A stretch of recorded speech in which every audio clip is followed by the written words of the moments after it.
Welcome, Erno Error, to the podcast, Home is Where the Dark Is. How are you, my friend? Well, thanks for having me, Alex. Of course. Really honored to be here. I'm really excited to have you, and thanks for coming by all the way from Helsinki. Yeah, it's like five to 6,000 miles away from here. Yeah. So you came to Los Angeles to see 69 Eyes live at the Whiskey and to meet up and have some business meetings. But Exactly. You said this is your first time in Los Angeles and you've been enjoying it so far? Yeah. From all the way from the airport. I went to the Venice Beach first. Wanted to see the evening there, the vibe. Woke up early, 5 a.m. Okay. Wanted to see the sunrise. Then went to Santa Monica, went to Malibu, and then finally went to the Whiskey to see the show. Hell yeah. So how does obviously it's like very different climate here compared to what you used to. How do you feel about the weather here? Is it like, do you like it, or is it too hot, or how do you feel about it? Well, I love the sun. Okay. Like every summer I'll be in Spain just because of the sun and the warm. So it feels really nice to be here. Great. Yeah, I mean, I've lived here my whole life, so I haven't been to Europe, so I don't know. I haven't experienced that yet, but I'm hoping to see you there. I would love to come visit and check out your studio as well. I will show you the places for sure. Inkfish, right? Yeah, Inkfish Studios. And you're the co-owner, yeah? Yeah, I'm the co-owner of the place. It's located in Helsinki. And for all your customers here and for you as well, just to let you know that it takes like 15 minutes, 30 minutes to get from the airport to the place. That's convenient. Are there like trains that are easier to use, or is it like taxi? Yeah, we have one of the main train stations, like under a mile from the studio. And we are located pretty close to the downtown. You need to know that Helsinki, even though it's the capital of Finland, it's pretty much smaller than LA. Yeah. I have a lot of questions for you, but I just kind of want to start out like what made you get into wanting to produce music and, be a studio owner? Because obviously you're a songwriter, so you play, you're a musician. So kind of give us a general idea of how you decided to go from like songwriter, musician to, engineer, producer, and mixing and all that. So was your passion first playing music? Yeah, it all eventually comes from the passion. Yeah, and to be honest, at this point, at this age, it feels kind of pretty natural the way how things have gone. But when I was in my 20s, I couldn't tell what I would be doing. Like the pretty natural situation, you just trying to think, what the hell are you going to do with your life? And every time I asked myself that question, I was kind of playing time. I was studying in a University of Applied Sciences, doing marketing, and every time I tried to kind of take a moment to really think what I really want to do, I felt that music was the thing. And so I took a risk. I left everything, like the real day jobs. I moved from Lahti, which is a city 100 kilometers under 100 miles from Helsinki. I moved to Helsinki because the only thing that I knew was that if I want to make it in any possible way in the music industry in Finland, it must be Helsinki, because at that time, I'm talking about 20 years ago, the whole industry was in Helsinki. So I moved there, and with the little steps, I got myself into the studio business. So did you start out as maybe an intern or an assistant, or how does it work in Helsinki? Because like here, it's like you start out. If you want to like start at a major studio, you start out as an intern and then maybe a runner and then assistant engineer. So how does it work in Helsinki? Well, I started making coffee for the customers, and then I started cleaning the studio. And then one day I had a chance to mic up the drums and pull the cables, and it started like from nothing. But of course, before that, I had a great experience of playing like hundreds of gigs.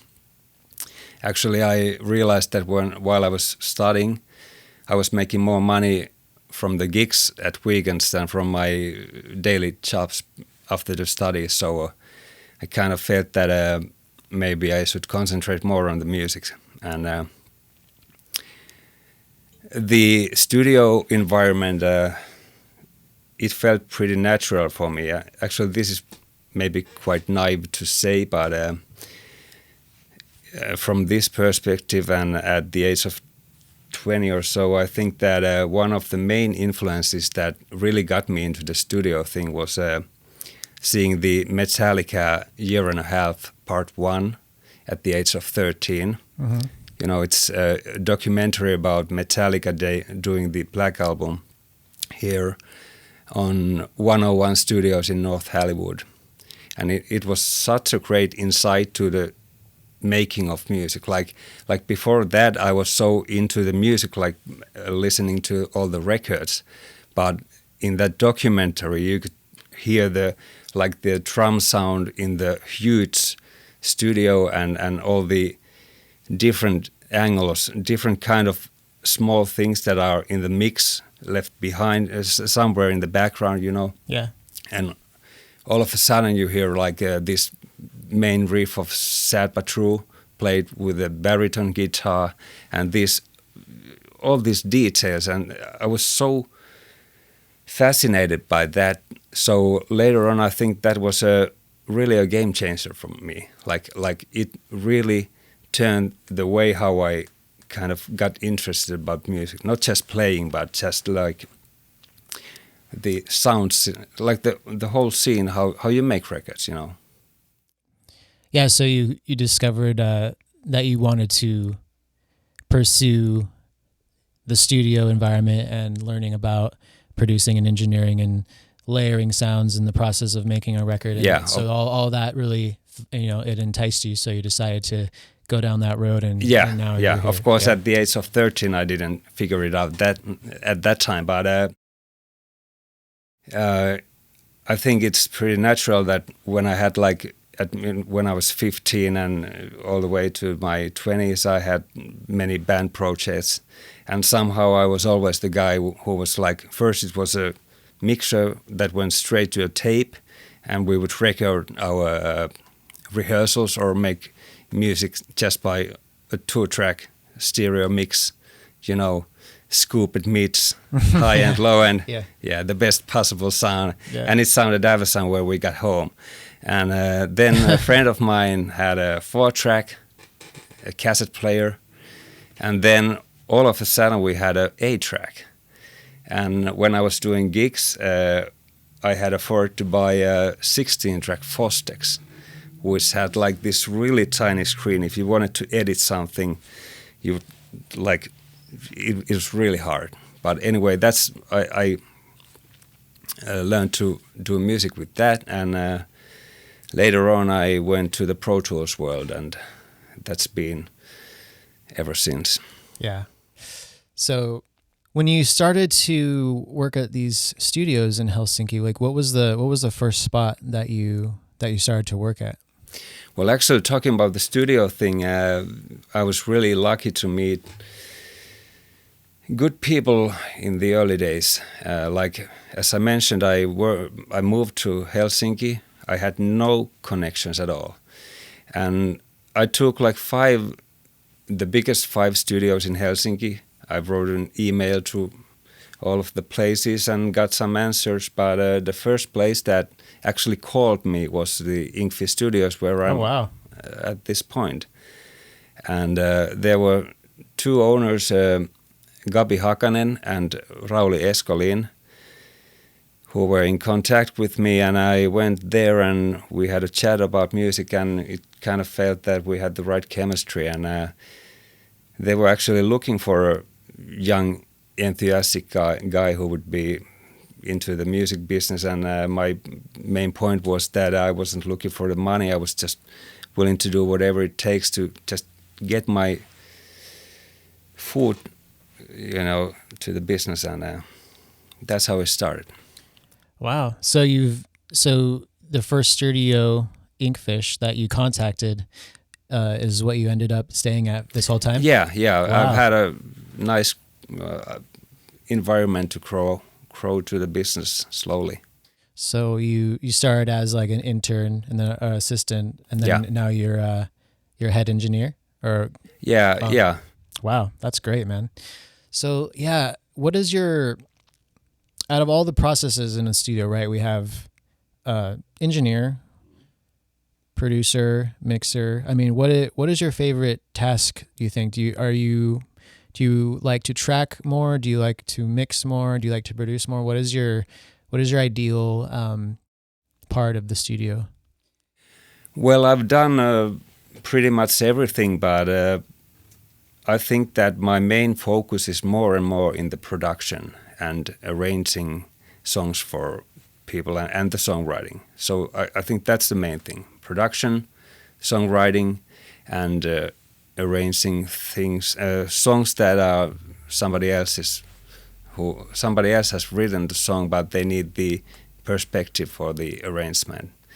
So that's what I'm focusing on. But I think that as a producer, it's really good to have sessions like where you're just being the recording engineer or mixing engineer.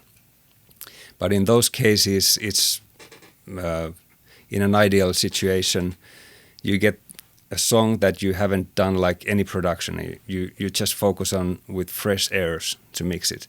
But all this depends on the project and the budget. Yeah. So in many cases, you will be doing everything of that. Yep. Yeah.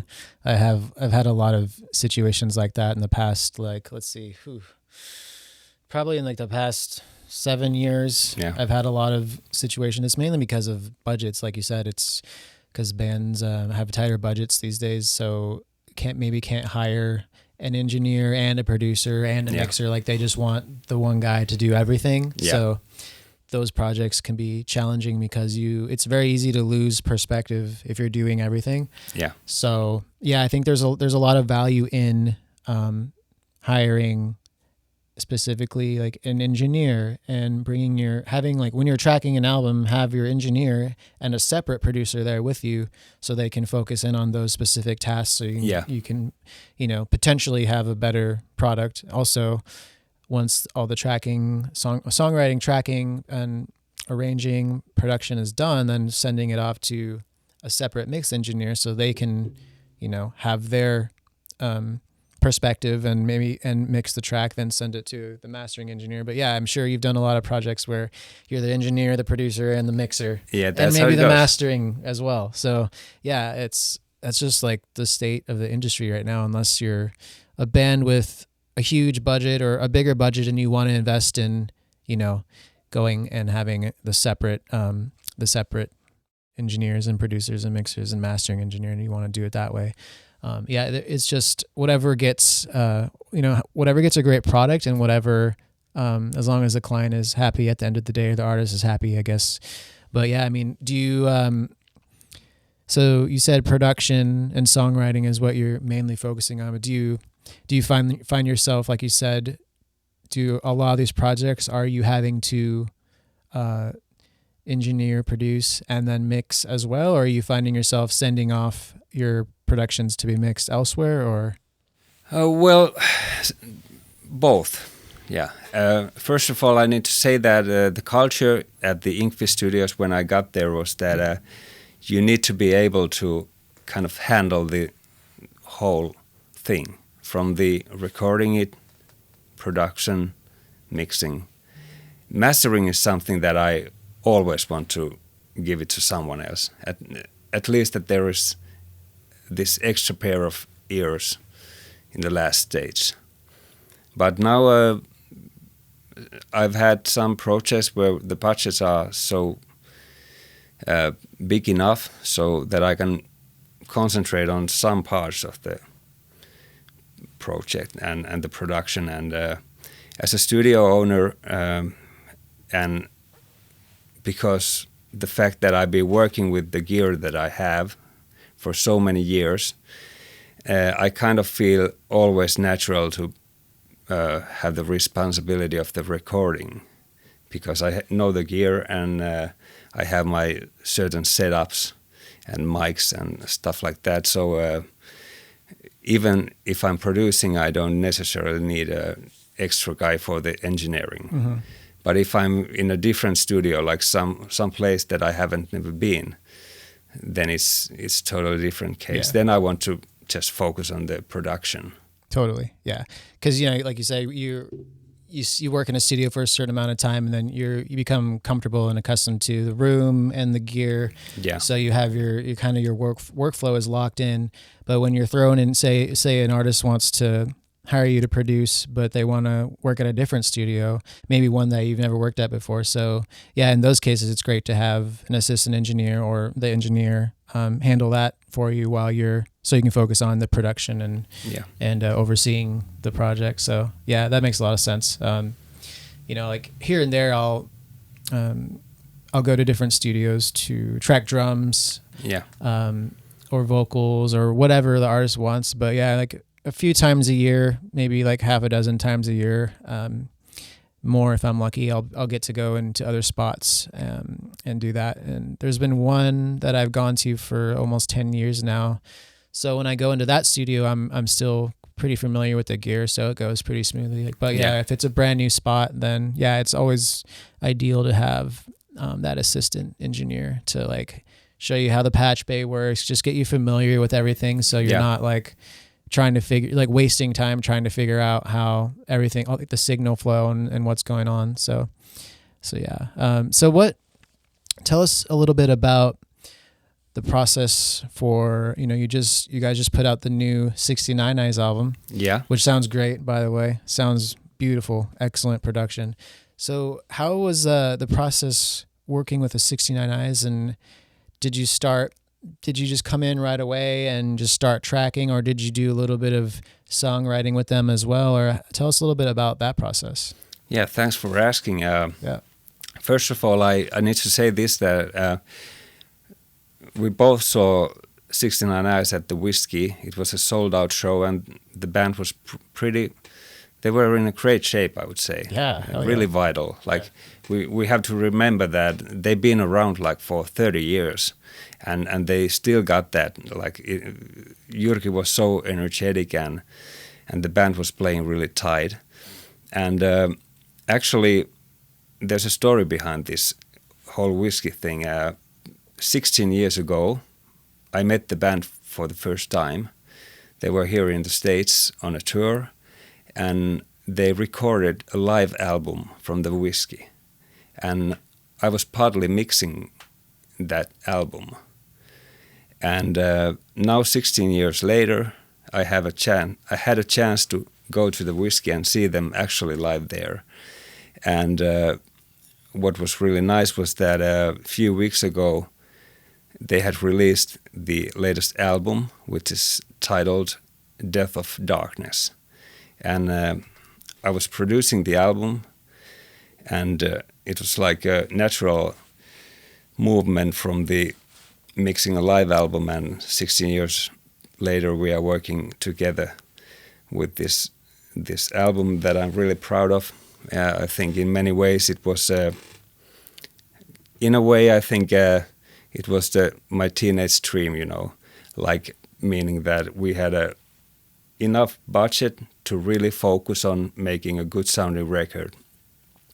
And we had so many amplifiers. The band has so many guitars. We were really focused on having the drum tracks, all the drum tuning was something that we focused on, and all the pre-production. And you asked about how we ended up doing the record. So I think we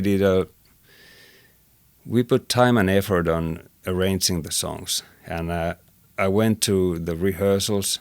I wanted to hear the band play together.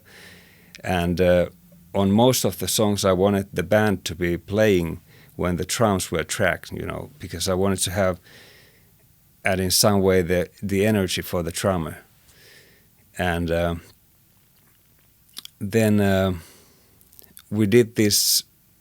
It was a pretty long period of time. We started from 3 or 4 songs, and we had like maybe 4 different sessions, like concentrated on few songs at a time with the drums, and then finalized them.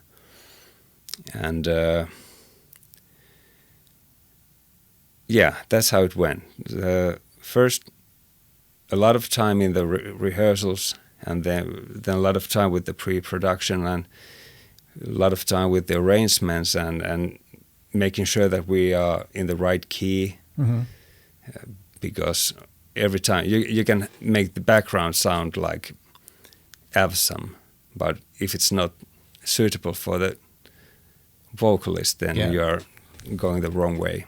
So were there situations where maybe the band was rehearsing a song in a certain key, and then maybe you found that once you went to record in the studio, maybe it was a little too high, so did you maybe drop it down a half step or something like that? Yeah, we were pretty... we tried like in a certain key, and then -1, +1, just to make sure that it was the best suitable. Yeah, it's so important. I mean, I think unfortunately a lot of bands, when they record their album, don't realize how important pre-production is. I mean, if you can kind of like scoot by it, or kind of half-ass it, but I feel when you take a little bit more time and make like the old school producer role, when you like what you did, you went to the rehearsals, sat with the band in rehearsal, and just got a good idea of the songs and the arrangement before even going to the studio. Like that's always such a great idea, and I personally feel like it makes the record all that much better. But yeah, I mean, a lot of bands will just maybe do scratch guitars at home, and then like maybe a scratch vocal, and then send that to the engineer, and then just show up at the studio, which I've done a lot of that. And I mean, it can work out great, but I think if you have that extra time to really get in on pre-production, I mean, it makes it so much more enjoyable too for everyone. Yeah. So. And I think from my perspective, it's really important that, we could have done things faster, but I kind of feel that sometimes you really need to put all the time and effort to it, just to make it interesting for yourself. And just, even though, for example, there are so many great plugins for guitars nowadays, but we definitely wanted to use the tube amps. Great. And we tested like different cabinets and stuff like that. So did you take like a few days or a day to dial in a tone? Yeah. We went through every guitar, every amplifier, a lot of cabinets and the mic positions, and I took notes from them. And when we got back to the same setups, I had all easily like recallable. So once you decided on an amp and a guitar, for a certain guitar player, did you stick with that for all the songs, or did you change it up depending on the song? Depending on the song, yeah. Okay. But we had some what you would call like the preset number 1 there. So this is the main sound, but if we need to change, then we change. But we had like the notes for certain sounds that could be dialed in. Gotcha. And for bass, did you go crazy with bass tones? Like, did you mic up a cab, or did you go direct, or both? Or both, yeah. And I think that the DA sound you can work with that pretty well. But I wanted to have the amplifier, and in some cases, I would say that I think we had already a sound that we were really happy with. But some tricks like putting the amplifier sound through some kind of a distortion or something, it was just a little something, some thickness or whatever to the sound, and I think it was worth. Yeah, it's one of my favorite things to do, tracking bass. I love it, because I think a lot of people, well, I don't know, it's kind of like, all right, put less care into the bass for some reason, because it's just the bass, whatever. It's DI, amp it, plug it in, you're good. Take like 5 minutes, but I really love spending a little extra time on bass and dialing in like a cool texture and tone. Like I always take a DI signal always. I like to mic up an amp or just do another DI signal, but with some kind of weird fuzz or some kind of like a dark glass pedal or something cool, in parallel with the DI, so that it has the track or the album has its own signature DI texture that you can blend in with you have the clean DI, but like the distorted DI that you can blend in to taste like on each song. And I like working with bass players that they have a very specific tone, and they like take pride in like their textures and their distortions and what fuzzes or whatever. So that's one of my favorite things to do is bass. But it's okay. So you did DI and you mic'd up a cab for bass and guitars. You spent a lot of time and you used the tube heads and everything. For drums, was there anything special you did for the drums on this record? Well, I had the pretty basic setup maybe I had an extra mic for the snare, but basically nothing too special. I'm using pretty many times maybe 3 mics on the bass drum, 2 to 3 on a snare, then the toms, and this time I focused on the room sound a bit more. And I always use some crazy distorted sound somewhere in the room, so I can add it to the verses. I might not be using it all the time, like, it's so different when you have somebody hitting the crash all the time. Oh yeah, the distortion it won't work. But if it's like a close hi-hat and in the verse, it will work very differently. Yeah, I love room tones too. It's like one of my favorite things to over compress and just get really nasty with it. Like if you in a bigger room, even in smaller drum rooms, like you can have your 2 main stereo like drum rooms, and then I like to put maybe behind the drummer or like in some weird spot of the room, just like some Omni mic, and then just compress the hell out of it and maybe add like you said, add some distortion to it. And it can be like a dynamic mic in the corner, and heavily crushed and distorted, and so much fun. Yeah. Cool, man. So, and then vocals, like, how was the process working with Jyrki on his vocal tracks? Does he have like a special mic he always likes to use, or did you recommend some mics for him, or how did that work? Well, I had this Soundalux 99, which is pretty much a Neumann 67. But in some cases, I would use like a SM7B for the vocals, and can't go wrong with that. SM7, yeah. I love that. I love that mic too. So did you, on his vocals, did you compress to tape, or did you just leave it dry? Like it's some producers and engineers are very strict about like no compressing to tape, and some are more like crazy about it, like let's EQ and compress the tape. So how did you approach his vocals? Well, I had the 1176 most of the time, like I was using it while tracking. But and it depends if it's like sometimes I may compress heavily, and in some cases it may be bypassed. It depends on the situation. If I kind of know what we are looking for, then it might be the SM70B and the compressor is hitting really hard. But if you are like not knowing what to do, then I would say bypass it every time. Yeah.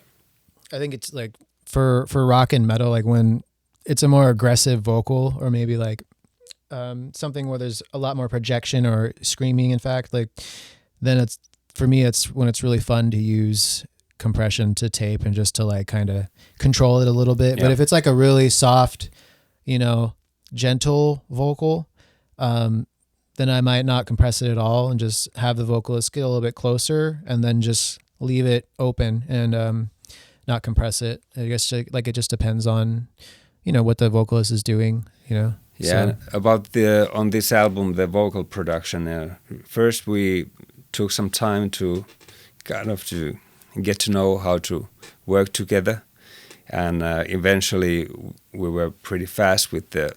Like in the beginning, I wanted to get the best out of Jyrki, just so we like, for example, the verse of the Drive, which was one of the singles.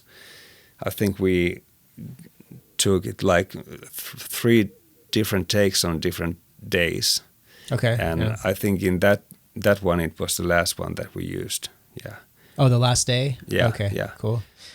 Yeah.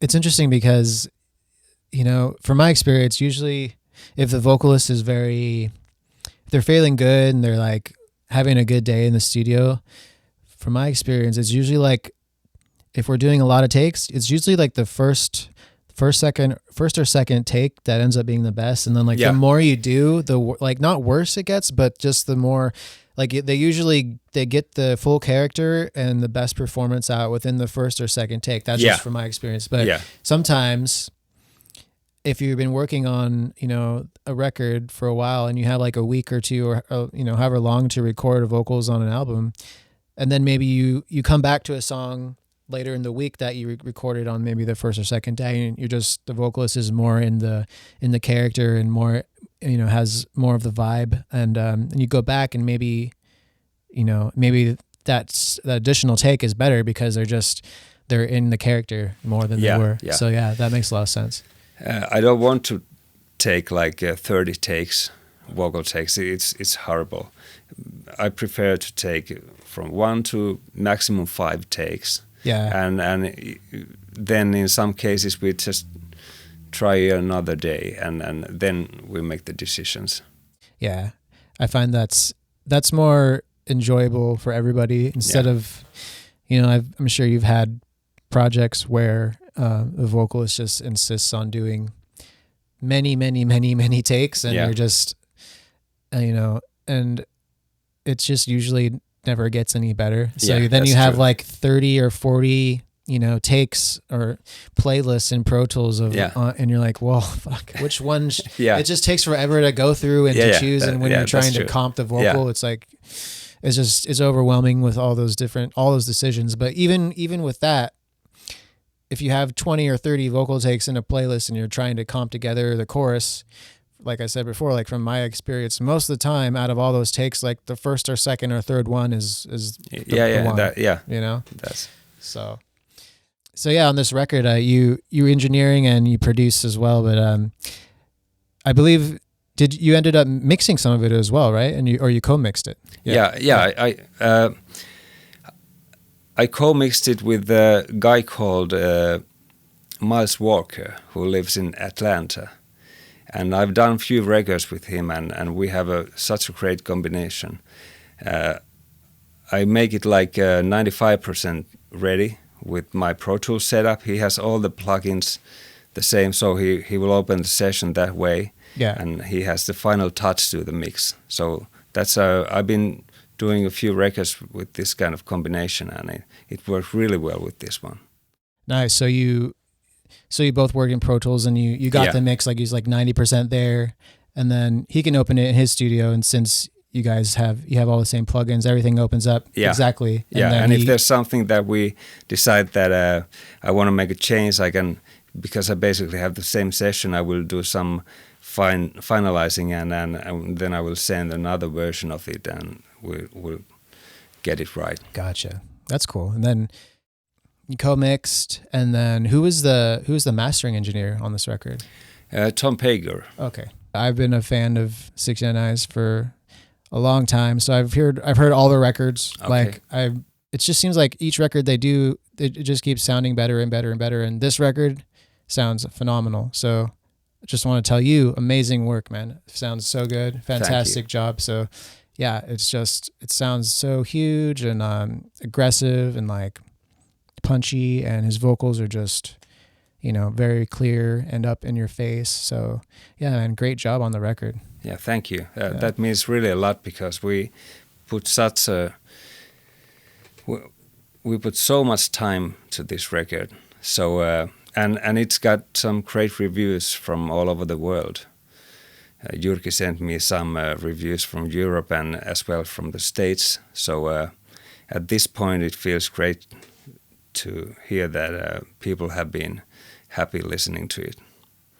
Yeah, and I really like I think it was a bit unexpected too, the style of song that 69 Eyes did with Kat Von D, like the more kind of like old school Johnny Cash sound, which I was not expecting that. But then I was on set with Jyrki and Vicente when they were shooting it, and I got to hear it like over and over and over. So, but I was like, wow, this is great, because you know it's a totally different vibe than what they're usually putting out, and I think it sounded really good, and I really liked the collaboration, and the sonics on it sounded great. Like the mix sounded great, and you could tell like it was tracked very well on the acoustic guitars, and it all sounded very good. Like how was that recording and producing that song compared to like the rest of the heavier songs on the album? Well, I was really inspired about that song. From the first demo that I heard, I was really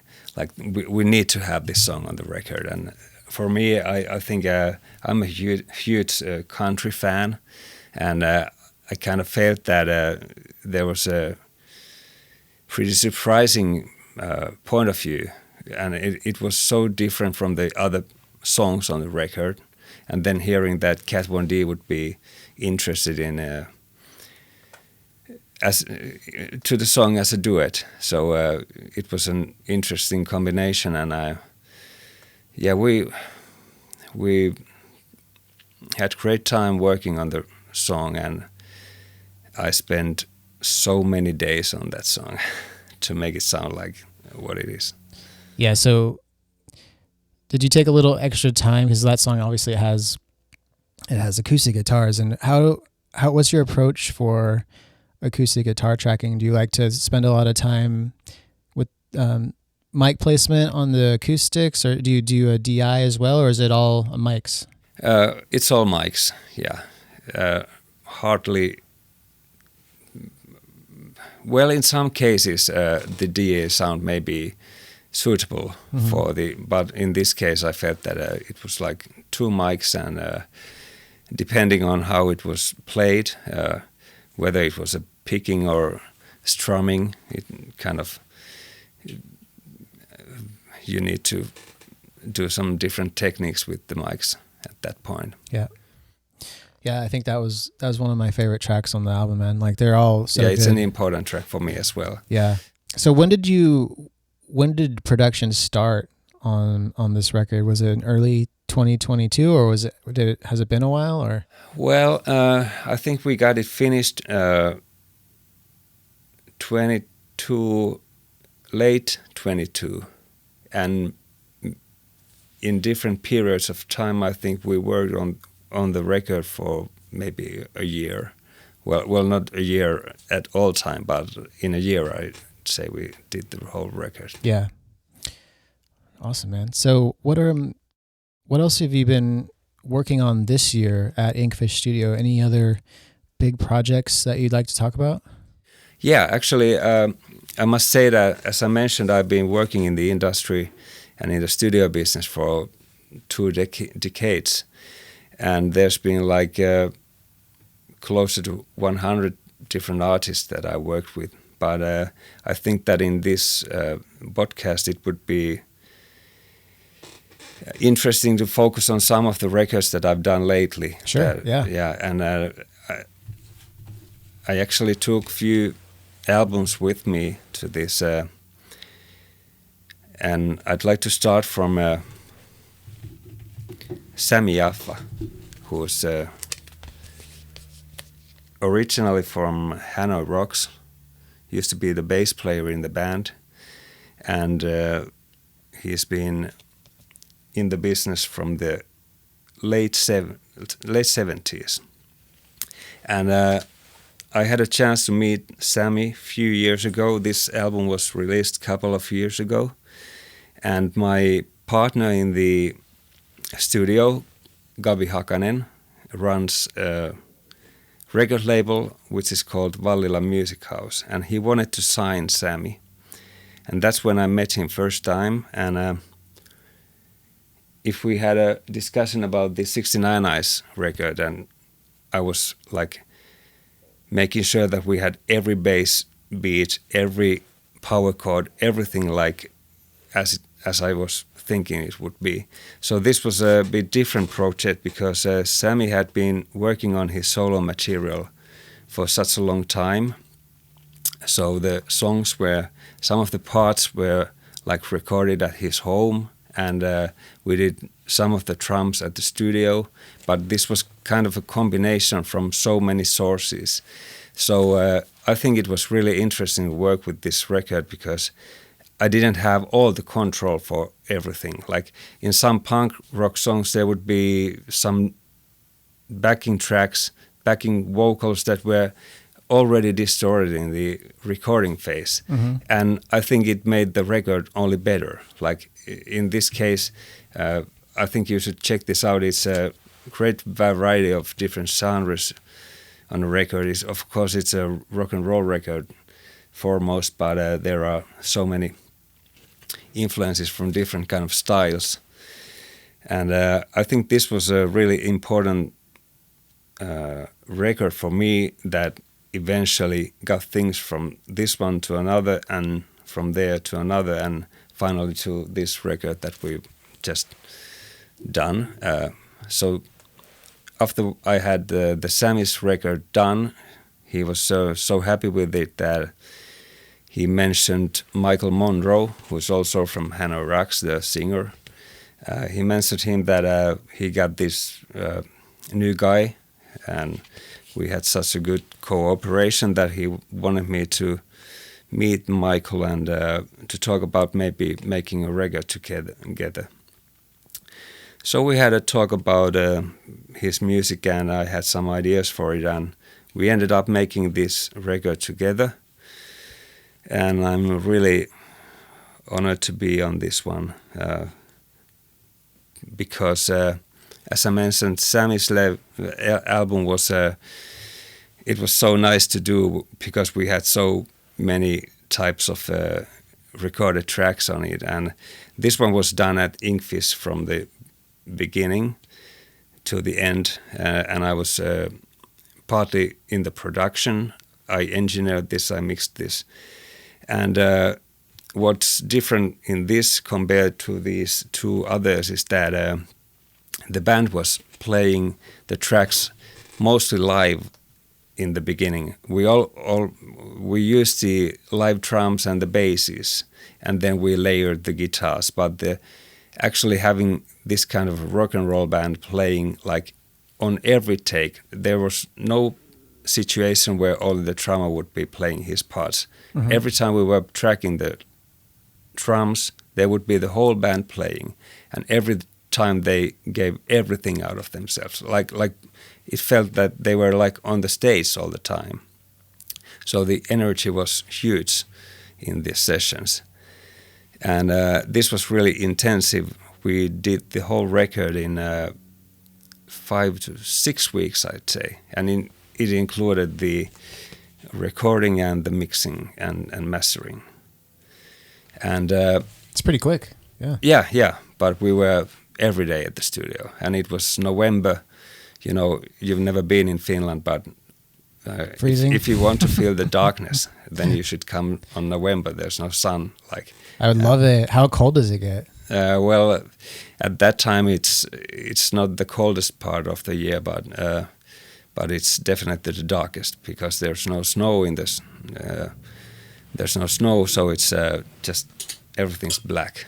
Hell yeah! But I felt that it's a good season to be in the studio because you can concentrate on the music 100%. So it's cool that the way you described the process of these 3 individual records, like I think that's what challenges us even more as engineers and producers is when each project there is thrown at you in different ways. Like, you know, you said on the Sami album, you're getting tracks thrown at you from record in different spots. Some of the vocals are distorted, and then it makes it super fun to put everything together and produce it and arrange it and mix it. It also makes it more challenging because, you know, if you didn't track it, you don't have much control over, you know, the raw files, but then you can be more creative, and when you throw it together in the mix, you know, you can really have some different sonics that maybe you wouldn't be able to capture in your studio. Exactly. And yeah. So that's always really fun when that happens. And then like with the other two albums, you were saying there's a live feeling to the tracking, because it's not just drums by themselves. Like they're all playing together, and then you do some overdubs after. Yeah. But having that raw, like live off the floor energy for a record is always, I mean, for rock and some styles of metal, I think that's a huge advantage, because like you said, the musicians, it feels like they're playing a show, so they're giving it their best performance, instead of if they know they're just overdubbing and they could, you know, they're just by themselves, they're not playing with their bandmates, they're just by themselves, so it's not the same feel, it's not the same performance. So I think that's what can really make or break a record sometimes. And I think that the reason why I wanted to have all these 3 albums with me is that they are definitely all are rock and roll records in a way or another. One is gothic rock, one is like a more traditional high energy rock and roll, and one is a combination with different genres. But we had a different approach to each one, and it makes my work so much interesting, you know, to make records in a different way. And on the 69 Eyes, we were really careful, like on the layering. We didn't put anything on it until we had the what was already there. It had to be like fixed, and it had to be tied. And after that, we concentrated on the guitar or whatever. Gotcha. So you did you would edit as you went. So if say laying out the drums, if you needed to do any drum editing, you did that. Then started guitars. Exactly. I built it from the bottom. And then in some other cases, I would have like different elements from different places, and then you're like thinking how you're gonna combine it. And what I'm trying to say is that there are different ways to make records, and there's no one suitable way. There are many suitable ways. You can make great records with low budget, or you can have like millions of dollars, and it won't make the record sound good. So true, man. I've talked about this like with quite a few different friends as well. It's like, just because you spend a lot of money to record at a Sunset Sound or any of these big, huge studios around the world, just because you have the budget and you go in there, that doesn't mean anything. That doesn't mean it's gonna sound amazing. It's about who you are as an artist, your songs, who your engineer and producer is. Like, all these things matter. So you could also, having said that, you could record a fantastic album in your bedroom on a laptop. So it just depends on the art. It depends on the artist. It depends on who's working on it, and how passionate they are about it, and how much they care. Because like, unfortunately, if you go into any studio and it's not the right fit, or if, you know, the engineer for whatever reason isn't into your music, and they just don't care as much, then that's gonna show. So it's about just working with people who love the music, love the artist, love what they do. And the gear in the studio and all that is secondary. Right? I hate to say it, but that's true. That's so true. I mean, I think we have a really nice live room. We have a lot of good mics. We have like really good preamps, nice mixing console. The computer is loaded up with tons of plugins. But it doesn't mean that if someone is having a low budget preamp, making his music, like recording the vocals to his phone, it still can be interesting, and that's the main thing. You need to be interesting to someone. Yeah.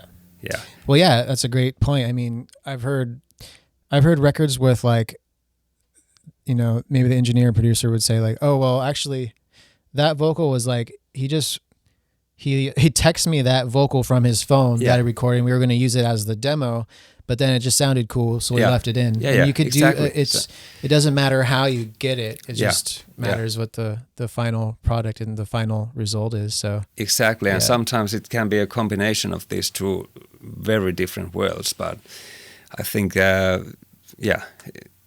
if it's okay for the listener, and that's the listener's opinion is that I like this, so that's it. Yeah, he won't care where it was done. Yeah. But of course, from another perspective, of course, we know that if you're like trying to make a record sound like, for example, that one, then you need to do it in a certain way. True. Yeah, you need to really prepare and have your ducks in a row and just trust the process and not cut any corners. Like that's another thing that, you know, I've run into situations or just trying to have conversations with like younger artists or less experienced artists, and they for whatever reason, maybe it's a budget thing or a time thing, but having to explain to them, look, like if you want to, first of all, I mean, you're not that band that you want to sound like. So that's the first thing. Okay. Yeah. I understand, like we all have influences. We all have certain records that we love the sound of that maybe we strive for or want to sound similar to. But I think the first thing you can do, like to point you in the direction of success, is just let go of that and just focus on who you are as an artist. Yeah. What originality can you offer, like sonically, like what's your sonic palette, and just get rid of all the noise and like don't listen to music for a while. Don't listen to other music. Just write music and then do your best to produce that in the most authentic way possible. So yeah, I mean, I've had artists be like, well, I want to sound like this, but I only have a $500 budget, or I don't want to go and track real drums, or there's whatever reason it is. But it's like, look, I mean, I get what you're saying, but you know, from my experience, if you want this type of sound, then this is what we need to do. This is how much it's going to cost, like that kind of a thing. And I just find a lot of younger artists, or, you know, even older artists, they try to do everything they can to cut corners. And I just feel like, look, if you're serious about your music, you have to do everything you can to, you know, you have to really invest in it, you know, you really time and money and everything. Like it's, you know, it doesn't come easy. Right. So I think, like what you explained in all these processes with these records, like it takes time, it takes passion, it takes budget, it takes a lot of different things to reach these final results. Yeah, so, exactly. Yeah, and it's all about the personality. I think one of the main problems nowadays is that we are capable of having the so-called standard plugins, like there comes everyone's using the same samples and you can like download the same kind of setups, and of course we can make in a way great sounding records, but is that interesting? That's another question. And for me, like when I used to grow up in the 90s listening to the great American records, it took me some time when I got into the 70s stuff, which sounded really different. But it didn't sound like worse. It was just different, you know. It didn't have that punch that we could make later. Yeah. But the music was great, and I think that sometimes I'm kind of trying to look to that point of view, like not making the most punchiness record, just trying to make something that's different from the others. Yeah, it's really easy to get sucked into that, right? Because it's like, we want, you know. We do a lot of rock and metal, so there's a certain standard, right? That a lot of the artists, they want to sound just like this or better than this or similar to this. So there's like a certain type of sound that you just, okay, well, we have to use these samples then, or it's like we can't use your natural drum sound because it sounds nothing like what you're going for. Yeah. Like a snare drum, I mean, can sound so many different ways. A kick drum can sound so many different ways, and with these specific styles of rock and metal, it's like the artists want huge, larger than life sounds, but it sounds nothing like your drum set in that room. Yeah. So you have to do outrageous things in the mix, adding samples, adding parallel compression, doing all this crazy stuff to get it there, which I enjoy doing that. But at the same time, it's also great when you can just let the record be what it is. Yeah, exactly. And, just let it breathe and let whatever drum sounds came out of the speakers when we were recording your record, those are the drum sounds that are on the record. Just leave it. And if you don't like the way your drums sound, then let's take a little bit more time and change the snares, tune stuff, try different things up front. But yeah, I find that a lot of artists they're just used to that. They expect, oh, well, yeah, we record it that way, but I want it to sound different later, So, yeah. But do you like, what other artists from Helsinki do you like? I mean, there's another artist that I really love that just came out with another record too, Ville Valo. Yeah. Like I've been a big fan of him and most of Ville's work, but are there any other artists from Helsinki that you really enjoy that maybe I could check out if I haven't heard of? Yeah. Well, I think you should check the Rasmus. Oh yeah, I've heard of them. Yeah. Yeah. I had a chance to work on their previous record on a few songs. They actually made it with Desmond Child here in Texas, Nashville. But there were a few songs where they needed to record the drums at Inkfish Studios, and we had a few guitar tracks there, and that's actually a good example of the modern technology, how it can help to work from almost other part of the world.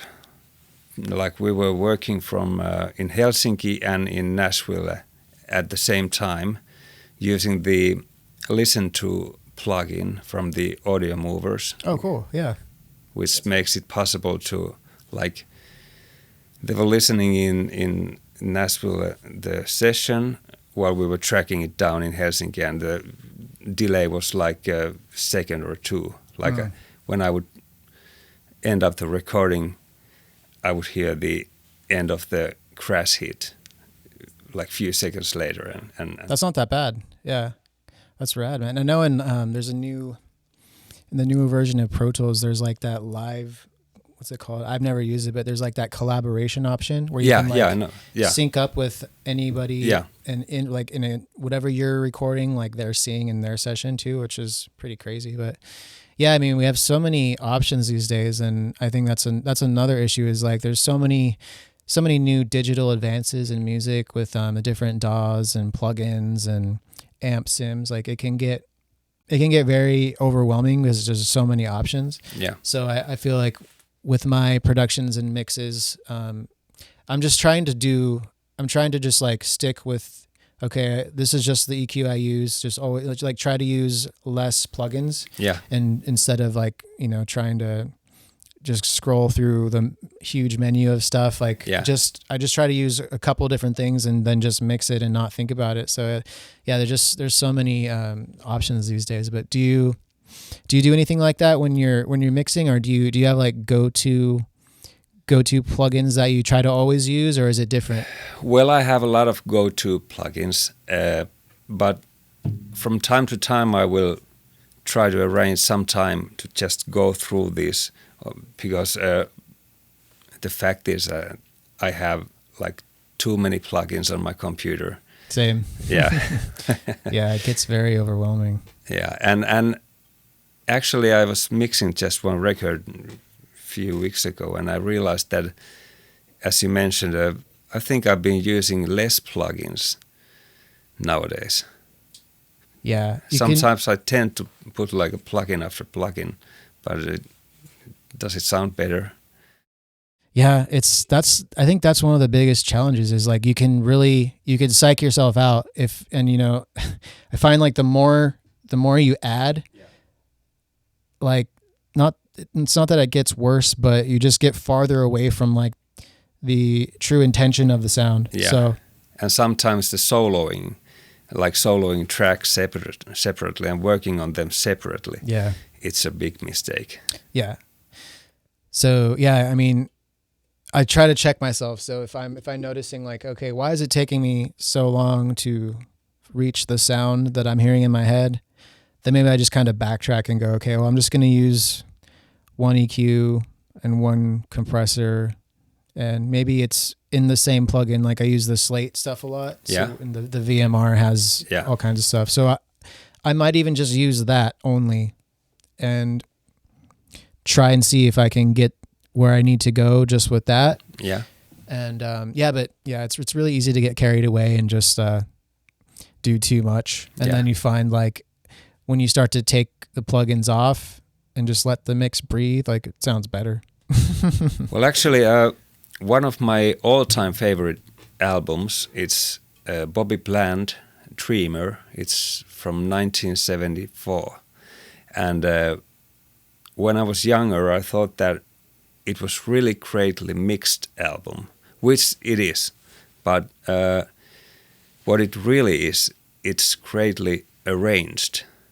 And these things go together. And I mean like while mixing and going through all the plugins and how much do you need to do things, I think it's really important in the production to focus on the spectrum, like thinking, is there really space for this thing? And if you end up mixing this huge chaos with like different elements on the same register, then you are in trouble. Yeah. And in a way, I think mixing and arranging are so tied up to. Yeah, they go hand in hand, absolutely. And sometimes, you know, I'll get sessions, or if I'm not producing, I'm sure you've gone through this too. Like if you are given files to mix and maybe there's just way too many guitar parts going on at the same time, and you kind of have to, you know, I just find myself muting stuff, just like getting rid of stuff. And then if the artist mentions something later about, hey, where'd that part go? Then I'll add it back. But most of the time they don't mention it, or maybe they notice it, but they don't mind it gone. So just like, absolutely. Arrangement is so important. I mean, because if you have the arrangement, if the song is great and the arrangement is great, it almost mixes itself as long as it was tracked well. So that's a absolutely huge thing as well. And another thing that I would like to point out is that I think it's not that hard to come up with good ideas, but how many good ideas can you have in one song? True. I mean, if you really think about legendary songs, there's this one or two things that you can, like, you know, that song, and there's this little thing. Yeah. Like there ain't like 10 nice things in one song. It's just you need to focus on getting the right ones to the right song. Yeah, you just need like one killer legendary lick. Yeah, just one lick that everyone remembers. You don't need to have 10 crazy licks in one song. So kind of mute some of the ideas already before putting them into the track.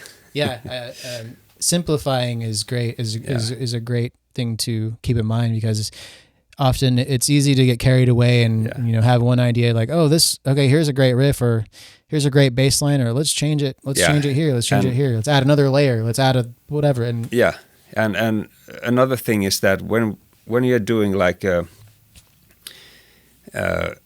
some instrumental part, like tracking down, you tend to have it loud in the mix so that the player can hear it.